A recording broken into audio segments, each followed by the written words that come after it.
আসসালামু আলাইকুম সবাইকে। আশা করি আপনারা সবাই ভালো আছেন। অনেকদিন পর নতুন একটা ভিডিও নিয়ে হাজির হয়েছি আপনাদের মাঝে। আজকের ভিডিওটিতে দেখানোর চেষ্টা করব আমাদের মুরগির খামারে মুরগি যে তুষ বা কাঠের গুঁড়া ব্যবহার করা হয় সেটা পুরানো হয়ে গেলে আমরা কিভাবে সেটা পুনরায় ব্যবহার উপযোগী সৃষ্টি করি। প্রথমে আমরা পুরাতন কাঠের গুঁড়াগুলো অর্থাৎ যেগুলো আগে ব্যবহার করেছি সেগুলো সুন্দরভাবে সংগ্রহ করি। তারপর ছাদের উপরে রোদের নিচে ভালোভাবে শুকিয়ে নিই। এভাবে শুকিয়ে নিলে আবার পরিষ্কার ও ব্যবহার উপযোগী হয়, যার ফলে মুরগি সুস্থ থাকে এবং কোনো প্রকার গ্যাস সৃষ্টি হয় না।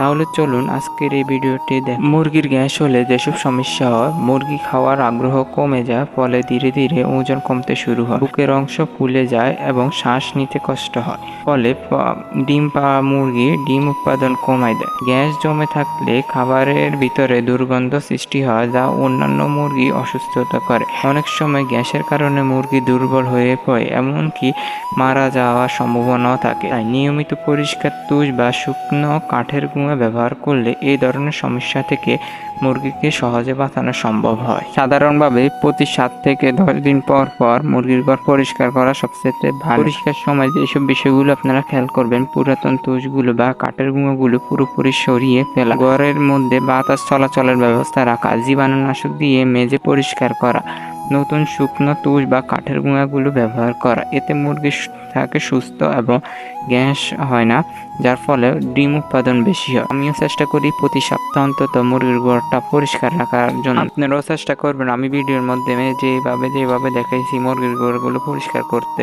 সেভাবে আপনারাও মুরগির ঘরটা পরিষ্কার রাখবেন। তাহলে আপনার মুরগিও কিন্তু নিয়মিত ডিম দিবে। আজকের মতো এখানে বিদায় নিচ্ছি। নতুন আরেকটা ভিডিওতে দেখা হবে। সেই পর্যন্ত আপনারা আমাদের ইউটিউব চ্যানেলটাকে সাবস্ক্রাইব করে আমাদের পাশে থাকবেন।